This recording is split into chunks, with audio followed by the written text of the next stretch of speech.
या देवी सर्वभूतेषु शक्तिरूपेण संस्थिता नमस्तस्यै नमस्तस्यै नमस्तस्यै नमो नमः। जय माता दी दोस्तों, आज हम दुर्गा सप्तशती का अध्याय 11वां का पाठ करेंगे। अध्याय 11 में हम देवताओं द्वारा देवी की स्तुति तथा देवी द्वारा देवताओं को वरदान के बारे में जानेंगे। तो आइए पाठ शुरू करते हैं। ओम चंडिका देवी को मेरा नमस्कार है। मैं भुवनेश्वरी देवी का ध्यान करता हूँ। उनके श्री अंगों की आभा प्रभात काल के सूर्य के समान है और मस्तक पर चंद्रमा का मुकुट है। वे उभरे हुए स्तनों और 3 नेत्रों से युक्त है। उनके मुख पर मुस्कान की छटा छाई रहती है और हाथों में वरद शंख पास एवं अभय मुद्रा शोभा पाते हैं, जिसे कहते हैं देवी द्वारा वहाँ महादैत्यपति शुंभ के मारे जाने पर इंद्र आदि देवता अग्नि को आगे करके उन कात्यायनी देवी की स्तुति करने लगे। उस समय अभीष्ट की प्राप्ति होने से उनके मुख कमल दमक उठे थे और उनके प्रकाश से दिशाएं भी जगमगा उठी थी। देवता बोले, शरणागत की पीड़ा दूर करने वाली देवी हम पर प्रसन्न हो। संपूर्ण जगत की माता प्रसन्न हो। विश्वेश्वरी विश्व की रक्षा करो। देवी तुम ही चराचर जगत की अधीश्वरी हो। तुम इस जगत का एकमात्र आधार हो, क्योंकि पृथ्वी रूप में तुम्हारी ही स्थिति है। देवी तुम्हारा पराक्रम अलगनीय है। तुम ही जल रूप में स्थित होकर संपूर्ण जगत को तृप्त करती हो। तुम अनंत बल संपन्न वैष्णवी शक्ति हो। इस विश्व की कारणभूता परामाया हो। देवी तुमने इस समस्त जगत को मोहित कर रखा है। तुम ही प्रसन्न होने पर इस पृथ्वी पर मोक्ष की प्राप्ति कराती हो। देवी संपूर्ण विद्याएं तुम्हारे ही भिन्न भिन्न स्वरूप है। जगत में जितनी स्त्रियां हैं वे सब तुम्हारी ही मूर्तियां हैं। जगदम्बा एकमात्र तुमने ही इस विश्व को व्याप्त कर रखा है। तुम्हारी स्तुति क्या हो सकती है? तुम तो स्तवन करने योग्य पदार्थों से परे एक परावाणी हो। जब तुम स्वर्ग स्वरूपा देवी स्वर्ग तथा मोक्ष प्रदान करने वाली हो, तब इसी रूप में तुम्हारी स्तुति हो गई। तुम्हारी स्तुति के लिए इससे अच्छी उक्तियाँ और क्या हो सकती है? बुद्धि रूप से सब लोगों के हृदय में विराजमान रहने वाली तथा स्वर्ग एवं मोक्ष प्रदान करने वाली नारायणी देवी तुम्हें नमस्कार है। कला काष्ठा आदि के रूप से क्रमशः परिणाम की ओर ले जाने वाली तथा विश्व का उपसंहार करने में समर्थ नारायणी तुम्हें नमस्कार है। नारायणी तुम सब प्रकार का मंगल प्रदान करने वाली मंगलमयी हो। कल्याणदायिनी शिवा हो। सब पुरुषार्थों को सिद्ध करने वाली शरणागत वत्सला 3 नेत्रों वाली एवं गौरी हो। तुम्हें नमस्कार है। तुम सृष्टि पालन और संहार की शक्तिभूता सनातनी देवी गुणों का आधार तथा स्वर्गुणमयी हो। नारायणी तुम्हें नमस्कार है। शरण में आए हुए तीनों एवं पीड़ितों की रक्षा में संलग्न रहने वाली तथा सबकी पीड़ा दूर करने वाली नारायणी देवी तुम्हें नमस्कार है। नारायणी तुम ब्राह्मणी का रूप धारण करके हंसों से जुते हुए विमान पर बैठती तथा पुष्प मिश्रित जल छिड़कती रहती हो। तुम्हें नमस्कार है। महेश्वरी रूप से त्रिशूल चंद्रमा एवं सर्प को धारण करने वाली तथा महान विषव की पीठ पर बैठने वाली नारायणी देवी तुम्हें नमस्कार है। मोरों और मुर्गों से घिरी रहने वाली तथा महाशक्ति धारण करने वाली कौमारी रूप धारणी निष्पापे नारायणी तुम्हें नमस्कार है। शंख चक्र गदा और स्वर्ण धनुष रूप उत्तम आयुधों को धारण करने वाली वैष्णवी शक्ति रूपा नारायणी तुम प्रसन्न हो। तुम्हें नमस्कार है। हाथ में भयानक महाचक्र लिए और दाढ़ों पर धरती को उठाए वाराही रूप धारिणी कल्याणमयी नारायणी तुम्हें नमस्कार है।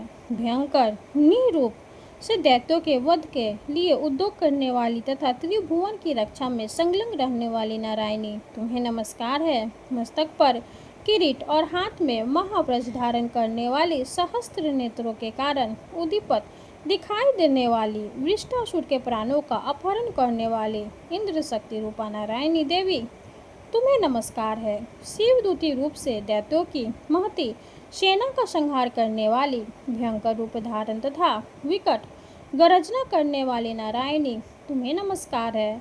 डाढ़ों के कारण विकराल मुख वाली, मुंडमाला से विभूषित मुंडमर्दिनी चामुंडा रूपा नारायणी, तुम्हें नमस्कार है। लक्ष्मी, लज्जा, महाविद्या, श्रद्धा, पुष्टि, स्वधा, ध्रुवा, महारात्रि तथा महा अविद्या रूप नारायणी, तुम्हें नमस्कार है। मेघा, सरस्वती, वरा, भूति, भाम्री, तामसी, नित्या तथा ईर्षा रूपनयी नारायणी, तुम्हें नमस्कार है। स्वर स्वरूप, सर्वेश्वरी तथा सब प्रकार की शक्तियों से संपन्न दिव्य रूपा दुर्गे देवी, सब भयों से हमारी रक्षा करो, तुम्हें नमस्कार है। कात्यायनी, यह 3 लोचनों से विभूषित तुम्हारा सौम्य मुख सब प्रकार के भयों से हमारी रक्षा करे, तुम्हें नमस्कार है। भद्रकाली, ज्वालाओं के कारण विकराल प्रतीत होने वाला, अत्यंत भयंकर और समस्त असुरों का संहार करने वाला तुम्हारा त्रिशूल भय से हमें बचाए, तुम्हें नमस्कार है। जो अपनी ध्वनि से संपूर्ण जगत को व्याप्त करके दैत्यों के तेज नष्ट किए देता है, वह तुम्हारा घंटा हम लोगों की पापों से उसी प्रकार रक्षा करे जैसे माता अपने पुत्रों के बुरे कर्मों से रक्षा करती है। चंडी के तुम्हारे हाथों में सुशोभित खड्ग, जो असुरों के रक्त और चर्बी से चर्चित है, हमारा मंगल करे, हम तुम्हें नमस्कार करते हैं। देवी, तुम प्रसन्न होने पर सब रोगों को नष्ट कर देती हो और कुपित होने पर मनोवांछित सभी कामनाओं का नाश कर देती हो। जो लोग तुम्हारी शरण में जा चुके हैं उन पर विपत्ति तो आती ही नहीं, तुम्हारी शरण में गए हुए मनुष्य दूसरों को शरण देने वाले हो जाते हैं। देवी अंबिके, तुमने अपने स्वरूप को अनेक भागों में विभक्त करके नाना प्रकार के रूपों से जो इस समय इन धर्मद्रोही महादैत्यों का संहार किया है, वो सब दूसरी कौन कर सकती थी। विद्याओं में, ज्ञान को प्रकाशित करने वाले शास्त्रों में तथा आदि वाक्यों वेदों में तुम्हारे सिवा और किसका वर्णन है, तथा तुमको छोड़कर दूसरी कौन ऐसी शक्ति है जो इस विश्व को अज्ञान में घोर अंधकार से परिपूर्ण ममता रूपी गड्ढे में निरंतर भटका रही हो। जहाँ राक्षस तथा भयंकर विष वाले सर्प, जहाँ शत्रु, जहाँ लुटेरों की सेना और जहाँ दावानल हो, वहाँ तथा समुद्र के बीच में भी रहकर तुम विश्व की रक्षा करती हो। विश्वेश्वरी, तुम विश्व का पालन करती हो, विश्व रूपा हो, इसलिए संपूर्ण विश्व को धारण करती हो। तुम भगवान विश्वनाथ की भी वंदनीय हो। जो लोग भक्ति पूर्वक तुम्हारे सामने मस्तक झुकाते हैं, वे संपूर्ण विश्व को आश्रय देने वाले होते हैं। देवी, प्रसन्न हो।